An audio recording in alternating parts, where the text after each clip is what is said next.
I think the best players on both teams reside on defense. You got Winnipeg. Claros might be MLP, but he might not be the fifth best player on his team because you got guys like Jackson Jeffco, Willie Jefferson, Adam Bighill might be defensive player. We got both nominees for defensive player of the year, Simone Lawrence and Adam Bighill here. It's going to be these defenses could set up for a very low scoring game.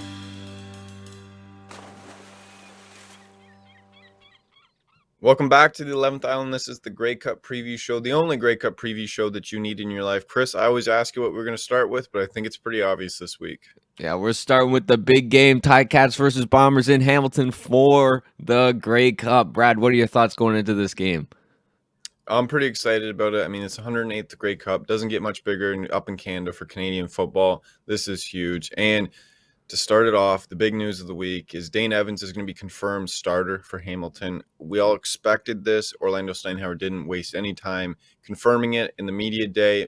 Makes it a lot easier for us in the media. We can just kind of squash the conversation argument. And for going up against Winnipeg's defense, this is a lot different look. They faced Mazzoli earlier in the year. They haven't seen Dane Evans in person since the 2019 Grey Cup. And Dane Evans brings a lot different style than Mazzoli. I would say that Mazzoli's a lot more proficient runner, where Dane Evans is a more pure passer. They both can pass well and they both can run well, but I would say Dane Evans kind of shines better in the passing than Mazzoli and is not as big of a threat running. So Winnipeg's going to have to really watch out for that. Winnipeg, I mean, there's no changes on their side of the ball. I mean, the only thing we would expect is if Andrew Harris is going to be injured, but considering he played in the West Final, he was only limited in practice. We can expect that he's going to be active in playing. I mean, Grey Cup MVP, need him to come back and have a great game here. What else you got on this, Chris? Yeah, I mean, I was thinking about Andrew Harris too, and I saw that he was limited practice this week, but I think that's more just to play it safe. And and Harris is the type of guy to say, look, I've missed a few games this season, quite a few games this season. I want to be out there playing. I have a whole off season to recover.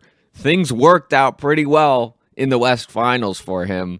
Let's put me in, coach. He's going to be ready to play.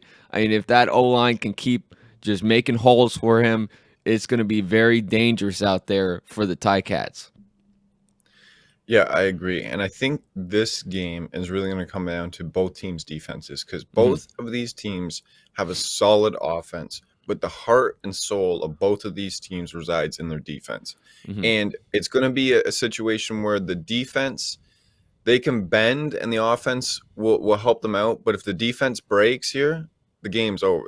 Neither of these offenses, I believe, and Claros, he probably is going to be the MLP, but I would put more faith in Winnipeg's defense balling out and holding Hamilton to very few points than Claros in a shootout, if that's the case. So I think it's going to be these defenses could set up for a very low scoring game. But I think the story of the game is going to be defense here. With, I think, the best players on both teams reside on defense.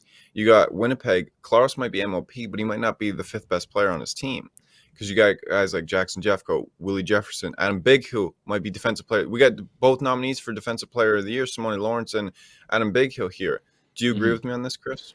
Yeah, I really think it's an interesting way to put it, where Claros may be the MLP, but maybe fifth best player on this team. That's how good the Winnipeg defense is, and I think especially if you're Hamilton, and you're confident in Dane Evans, you feel good about what he was able to do in that second half against the Argos, but at the same time, the offense hasn't been anything phenomenal through the playoffs, going into the end of the year, through the whole season for the Ticats. It's been very which defense or offense is going to show up, and you want this game to be defensive. You say our biggest wins this season have come off of just shutting people out in poor weather, just falling on a guy, with your defense. I think they're really going to need that. And the interesting thing is just the storyline of this whole season coming out of really, you go back to 2019 when the Ticats lost to the Bombers. You take a year off to stew in that. You don't know what's going to happen next. The league announced we're coming back, and the first game after over 600 days without football. This is what we were talking about way at the back at the start of the season with Willie Jefferson. First game of the season, IG Field, they're raising the banner in front of the Ticats. And that was a game where the wheels really fell off the Ticats, and people were saying, oh, something is wrong here. And there was a few tough games after that for the Ticats where they finally had to work out of that hole. They started in a hole that the Winnipeg Bombers put them in this season. So I think the fact that they can be at home here in Hamilton, it's the perfect remedy to that. But it can also, if you still have that lingering in your mind, it can catch you up if you're the Ticats. What do you think, Brad? Yeah, and I agree with you. And kind of the turbulent season that Hamilton have, this kind of mirrors 2019, but the opposite, because this year Hamilton has had the turbulent season and somehow still made it to the Grey Cup. That was Winnipeg in 2019 when Matt Nichols goes down. They have to trade for Collaros. There's a lot of figuring things out mid-season, and then they go on a roll in the playoffs, starting in the semifinal, making it through the finals to get to the Grey Cup. Where you look at Hamilton back in 2019, they just ran right through to the Grey Cup. They were running through teams, had the best record in the league. That's Winnipeg this year. We expected them all year to be here. So it's kind of flipped. And when you go back to 2019, it was the underdog that ends up winning it. Now the underdog's at home. So I agree. This has been a really turbulent year. It's funny how they've kind of flipped it. And it's also kind of ironic that Winnipeg's the one that started all this turbulence with Hamilton, because if we remember correct, Winnipeg was the home team game one, and Hamilton was still quite a big favorite. If I remember correctly, they were almost a touchdown favorite in Winnipeg. That line looking back looks crazy. Yeah. So it's going to be, it's funny to look at the parallels to 2019. I think it's going to be a great game. A lot of the stars from both of these teams are still there. Pretty much all of them. We're pretty much bringing, for the most part, the same teams back, which brings all of that energy, extra motivation. Mind you, Jared says there's no extra motivation when we talk to him, but I'm sure in the Hamilton locker room, there's a lot. I mean, you got to credit Jared for a media week answer right there. And if you haven't already, everybody check out our interview we did with him yesterday. And I mean, what's interesting is you have a Bombers team, a heavy favorite, or not super heavy favorite at this point, but all through the year, the juggernaut in the league. There's a pride that comes with that. There's a just you think nothing can go wrong if you're in the position of the Bombers, and I think it's a special place to be able to say, hey, no, we did it last year. We did this. What they want to do to us, we did to them last year. So we know that it can happen, but we also know how it happens. I think that's if you're going into a game as a favorite and that's the mentality you can have, that's a huge advantage for the Bombers. I agree. Now, anything else on the game? Well, I mean, we're going to get to it as we go along, but right now we got to see what's the weather going to be like. So right around freezing, I did this last night, and I think the weather's changed a little bit because it's not going to be right around. Well, anyways, it's going to be warm. Today, I don't know what today's going to be. -7 in Hamilton right now. This is the morning of Thursday. And then tomorrow is going to be 8 degrees. Saturday is going to be 15 degrees. And then Sunday will be a high of 4. So they're thinking about the afternoon. And then it's going to go down to 0 maybe. So that's why I say right around freezing, ? That's the weather report. Do we have snow or rain? There's a 10% chance of rain on Sunday. So, I mean, and the field's going to be cleared of all the snow. I mean, 15 degrees on Saturday. I mean, yeah, 15 degrees with a 90% chance of rain. So we're going to get smacked with the rain. Yeah, it's going to clear out all the snow. I mean, 15 degrees, so that's going to feel so nice after this little. I mean, it's wild that in the middle of December we're getting 15 degrees. Yeah, it's not. So I don't know how nice it's going to feel for the planet, but because that's it's a little concerning. Yeah, but so we're looking at Sunday where there's going to be probably no rain, cold, but no wetness on the field. Well, the field will be a little bit wet, but it won't be actively raining. I think this is, I mean, that's good. We want to have both teams be able to play at their best. I think both of these teams are clearly able to play at their best when it's clear weather, give the offenses a better chance to get going. It makes for an enjoyable game. We're going to be sitting in the stands. I don't want to be sitting in the snow. So I'm happy with that. Yeah. Yeah, I think the nice thing about this is I look at the weather and it seems that weather's not going to be a factor. And Mhm. to the guys in Winnipeg from last weekend, they look at the weather from the East Final and say, "Oh, that weather wasn't a factor." And maybe they're right, sitting in -8 and snowy, but this week it's going to be even less of a factor. So, I mean, this is a The trip down East south. Final, This will the be a East trip down Final south weather. for some of these Winnipeg fans. Yeah, the East Final weather was just a factor on our enjoyment of the game. Yes. Yeah. So there was a lot of things that were a factor on our enjoyment of the game. Yeah, All yes, right. it was. So then, speaking of people that like to enjoy the game, for the gamblers, the picks, the lines, the odds, Winnipeg -3.5 with an over/under of 44 points. Brad, how do you think Vegas did in laying these out? I think that makes sense. I mean, if this game wasn't in Hamilton, or the point spread would be quite. The points have dropped down because of it being essentially a Hamilton home game. But for my pick, going into this, I was thinking about it. Winnipeg should win this game. They truly should blow out Hamilton. They've been the better team all year long. Hamilton has had all the turbulence. But I'm thinking Hamilton's going to win 24-21. And I'm going to tell you why, because this, I believe, feels like a team of destiny where they were picked to be here. They were picked to win the Grey Cup. The wheels fell off. Nobody in that locker room wanted to admit it. They said, we're going to be back here. They told us on this show, we will be back here with Jaguar Davis. They struggled all the way through. They found themselves back in a home playoff game in the semifinals, beat Montreal easily. They find themselves at halftime. They're switching their quarterback in the East Final, down 2 scores, haven't even put a point on the board, blow the brakes off them in the second half. This is a team of destiny, and I feel like they're going to right the wrongs of 2019. They win it 24-21. And I'm going to do the reverse. I'm going to say Winnipeg's going to win 24-21 just because I don't know if the Ticats could kick a field goal to save their lives. I mean, you just told me the weather's going to be good. Yeah, but still, all things considered from last week, there's a few question marks about kicking. Well, I'm going to tell Jaguar you don't have any faith in him. So we got our picks. Yeah, I'd love to be unbiased. proved wrong. Like the Instagram post said, we were an unbiased podcast. Yeah, we're unbiased. I'm just a mathematician looking at this, okay? It's a formula.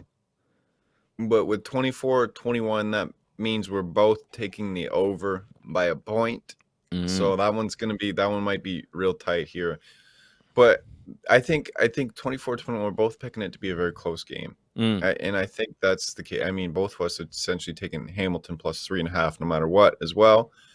So it's going to be a close game. It's going to be a fun game. And if you're rolling with us, or if you let us know in the comments who you're rolling with. You roll with me, you're rolling with Chris. If you think our picks are nuts and it's going to be a blowout for either side, let us know in the comments. Well, I mean, with an over-under of 44, our scores could be considered kind of like the territory of a blowout here.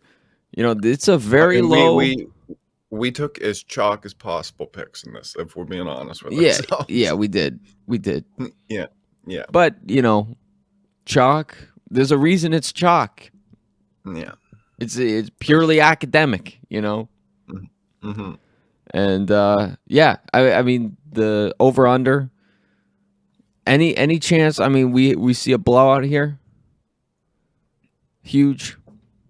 Yeah, no, there's always the chance. Sorry, I thought we were. Yeah, no, I think there's always the chance of a blowout. I thought we were going on. I don't know where I was going with that. Okay, we could. Yeah, no. I think that there's always a potential of a blowout. If it's a blowout, it's gonna be Winnipeg blowing Hamilton out. Yeah, but I can't see this happening with that Hamilton crowd. Mm-hmm. Yeah, I think the interesting thing about this line is that really Hamilton is swaying. Like the location is kind of tilting things as Brad mutes his mic to sneeze. That's proper etiquette. Forget wearing a mask. Forget doing all the COVID stuff. Forget using hand sanitizer. As long as you mute your microphone before you sneeze, we're good to go. All right.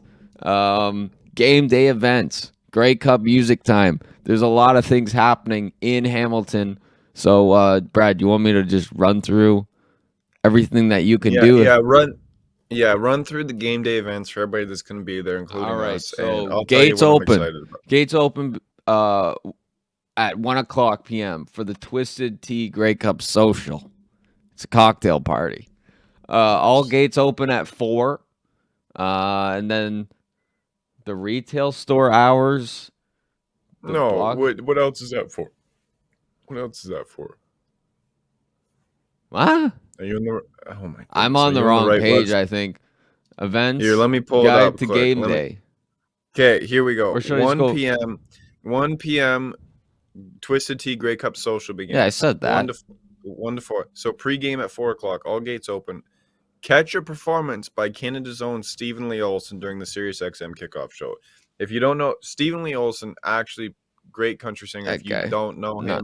he's the guy that sings the What We're Made Of song that TSN loves to play 50,000 times a game. 6 p.m. The game starts. It's kickoff. National anthem sung by Juno Awards winner Savannah Ray. Don't know who that is. Yeah. It doesn't look like Chris did either because she's not on the screen. And then halftime, we got the 7-time Juno Award winners and hometown heroes, the Arkells. We're going to be playing the halftime show. So, Chris, do you have any thoughts on either Stephen Lee Olson, the Arkells, Well, first of all, I was trying to explain to somebody who Stephen Lee Olson was, who doesn't watch the CFL, and I said he's kind of like Kelly Clark. What Kelly Clarkson is to Sunday Night Football, he is to the CFL. You mean Carrie Underwood? Or Carrie? Is that Carrie Underwood? Oh my God, people are in the comments right now. Yeah, I've been waiting all day for. Yeah, that's Carrie Underwood. Is that Carrie Underwood? Oh. Yeah, that is. I mean, yeah. I'm just okay. Then I'm just glad that I got the right picture of the Arkells and Stephen Lee. You know. Well, I can't really see the pictures. I can't really see the pictures of the Arkells. From being honest, it might not be them.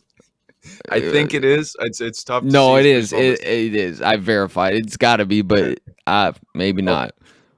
Okay, but Stephen Lee Olson, yes, that is him.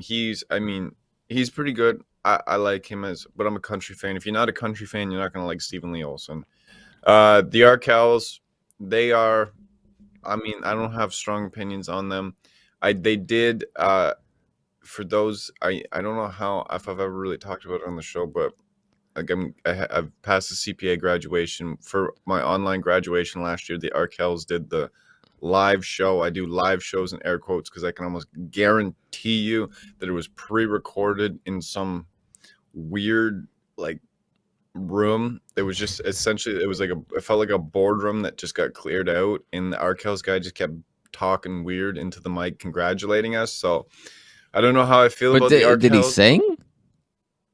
Yeah, they would sing, and it wasn't great because they were just in an empty room. So the acoustics were kind of odd, and the camera guy was a little shaky. But you know what? Hey, it's better. Right, so they just got them to sing into a cell phone. Basically, that's the live concert. So yeah. We're going from Zoom. So Brad will have experienced the Arkells in a Zoom call, and then at Tim Hortons Field, we'll have both sides, and we can definitively say how are the Arkells as a live band, no matter what the venue is. So it'll be definitive. Yes, and I assume, so it'll be good. It'll be hopefully good. We will be in the stands watching, or potentially we will take that opportunity to go get coffees because we'll care very much more about the game. But we will be there to see them. And whether we're watching them with our eyes or if we're in line just hearing it reverberate through the stadium, we'll be there. Yes, we'll be there. Speaking of that, question of the day. How are you watching the game? How do you like to do Grey Cup weekend? Did you try to get tickets? Did you get tickets?